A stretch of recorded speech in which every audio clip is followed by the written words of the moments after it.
दोस्तों, भारत माता की जय, वंदे मातरम। હું મુકેશ વિશ્વકર્મા પંચાલ આપની વચ્ચે દરરોજ નવા મુદ્દા સાથે આપણે મળીએ છીએ અને અત્યારે પણ નવા મુદ્દા લઈને આપણી સમક્ષ આવ્યો છું। આપણી ચેનલ આપણે કંઈક નવું કરીએ।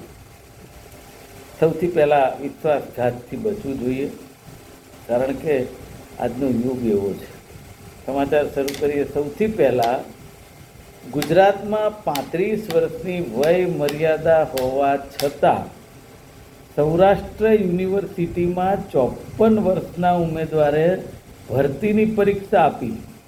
તમે વિચાર તો કહો, આને ભ્રષ્ટાચાર કહેવો કે ગેરરીતિ કહેવી કે શું કહેવું, એ નક્કી તો હવે એ લોકોએ જ કરવાનું છે, આપણે નહીં। એટલે કહેવાનો મતલબ એવો છે, આમાં શું થાય આ સરકારમાં ને કંઈ નક્કી જ નથી। નેક્સ્ટ, મહિલાની ફેક પ્રોફાઇલથી આર્કિટેક્ટ પાસેથી ગઠિયાએ 1.25 કરોડ પડાવી લીધા। મને એમ થાય છે કે ડિજિટલ એરેસ્ટ છે ને, એ અટકવાનું નામ લેતા નથી અને એ લોકો જાણી ગયા છે કે આ સરકાર કોઈ એવી અસરકારક કામગીરી કરે એમ નથી, એટલે એ રોજે રોજ વધતું જાય છે। નકર હમણાં શરૂઆત જ થઈ હોય અને એમાં આપણા જે કંઈ ઇન્સ્ટ્રુમેન્ટ હોય ને જેનાથી કરી શકાતું હોય એ કર્યું હોય તો સાહેબ છે ને, આ વિધાનસભામાં બોમ્બની ધમકીઓય ના મળે અને આ ડિજિટલ એરેસ્ટે ના થાય। પણ આપણે હેલ્પલેસ છીએ, વિશ્વગુરુ છીએ પણ હેલ્પલેસ છીએ, એવી વાત છે। નેક્સ્ટ, નાના ચિલોડા રિંગ રોડથી એક કન્ટેનર પકડાયું। એ કન્ટેનરમાં હરિયાણાથી 951 કિલોમીટર અંતર કાપીને આવેલું ટેન્કર દારૂની 23,232 બોટલો ભરેલું કન્ટેનર છે। મને એમ થાય છે, રોજ કેટલો દારૂ ઠલવાતો ગુજરાતમાં પકડાય છે, પણ 10-20 ગણો પહેલાં અંદર આવી જાય છે, પછી એકાદ તો પકડવું પડે ને। નેક્સ્ટ, ભણશે ગુજરાત, ઓરડા વિના ભણવું કઈ રીતે? રાજ્યમાં 9,442 સરકારી સ્કૂલોમાં ઓરડાની ઘટ છે અને શિક્ષણ મંત્રી વિધાનસભામાં એવું રટણ કરે છે કે ખૂબ જલ્દી ઓરડા બની જશે। મને એમ થાય છે 30 વર્ષે આવું એ લોકો કહી શક્યા કે ખૂબ ઝડપી બની જશે।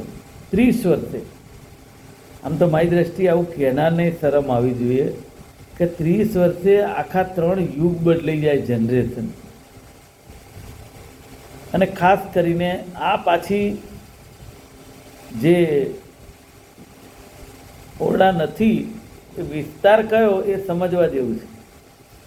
બિરસા મુંડા ભગવાનના જન્મ દિવસે આદિવાસી વિસ્તારમાં આપણા લોકલાલીલા પ્રધાનમંત્રી પહોંચી જાય, પછી આદિવાસી વિસ્તારમાં જે માતાજીનું કંઈ હોય પ્રસંગ તો પહોંચી જાય। એવા આદિવાસી વિસ્તારની વાત છે છોટા ઉદેપુર અને પંચમહાલમાં, કે આ ઓરડાની ઘટ છે। અને ત્રીજો જિલ્લો છે બનાસકાંઠા। એટલે બનાસકાંઠામાં એટલા માટે કે ત્યાં કોંગ્રેસના મત બધા આપતા હોય ને સાંસદ અમારે કોંગ્રેસના ગેનીબેન ચૂંટાય।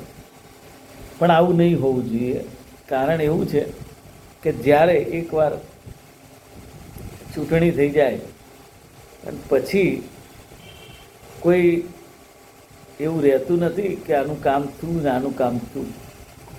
પણ હવે આ સરકારને સમજાવવું ખૂબ અઘરી બાબત છે। સરકાર સાથે 27 બેઠકો છે છતાં પણ પ્રશ્નો ઉકેલાયા નહીં। 1 લાખથી વધુ આંગણવાડી આશા વર્કરોની 18મીથી 3 દિવસની હડતાલ।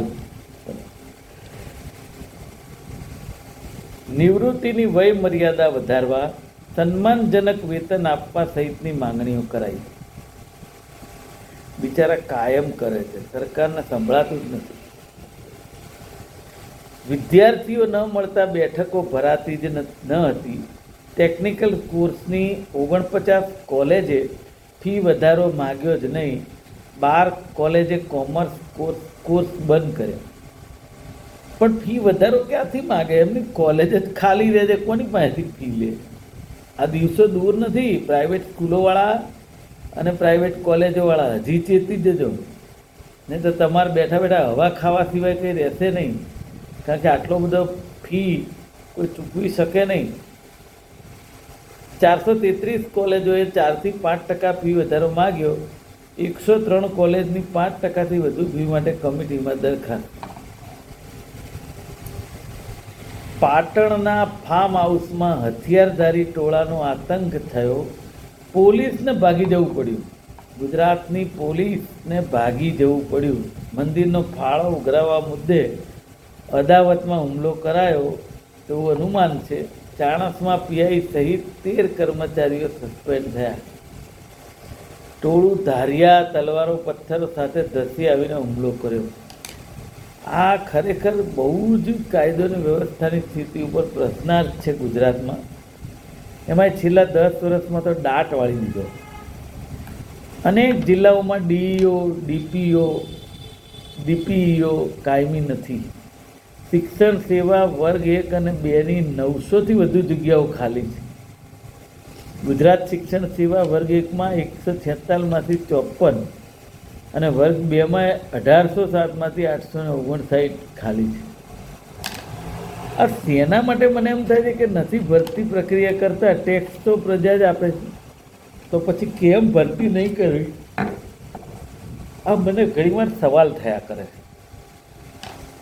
ન્યૂ સીજી રોડના સોપાન હાઇટ્સમાં સાયબર ક્રાઇમનો દરોડો. ચાંદખેડામાં કેનેડિયન નાગરિકોને છેતરવાનું કોલ સેન્ટર પકડાયું. 4 લોકો ઝડપાયા.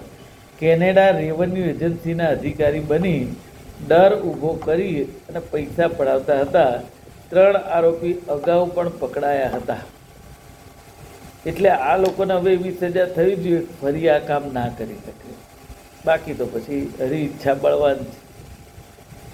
યુદ્ધના બહાને હેઠળ રાંધણ ગેસની કૃત્રિમ અછત, મધ્યમ વર્ગની પરેશાની અને સત્તાધીશોનું મનોરંજન. આ સત્તાધીશોનું મનોરંજન એટલા માટે કે એમના નજર હેઠળ કાળા બજારિયાઓનું શાસક છે ને, આ જે કાળા બજારીઓને શાસકોનું કવચ હોય છે, ત્યારે જ આ વસ્તુ બને. એક જમાનામાં પેન અને પાણીની પરબોમાં ગ્લાસ બાંધેલા હોતા હતા કે કોઈ લઈ જાય. હવે હાલની પરિસ્થિતિ એવી છે કે રાંધણ ગેસના સિલિન્ડરોની સાથે મોંઘાદાર તેલના ડબ્બા પણ દુકાનદારો બાંધીને રાખે, એટલા માટે કે એ ચોરાઈ ના જાય. ગુજરાતના એક્સપોર્ટરોને ₹500 કરોડનો આર્થિક ફટકો પડેલો છે. યુદ્ધને લીધે વોર રિસ્ક સરચાર્જ કન્ટેનર દીઠ વધારો લાદી દેવાયો. એકવાર આપણા દેશમાં કે રાજ્યમાં જ્યારે ભાવ વધે છે ને પછી ક્યારેય ઓછા થતા નથી. એટલે મોંઘવારી માટે તૈયાર રહેજો. આપણા લોકલાડીલા પ્રધાનમંત્રીથી માંડીને મુખ્યમંત્રીશ્રીએ ખૂબ સરસ તૈયારીઓ કરી નાખી. ગુજરાતના 520 ઔદ્યોગિક એકમે 1 કરોડથી વધુનો વેચાણ વેરો ભર્યો જ નથી.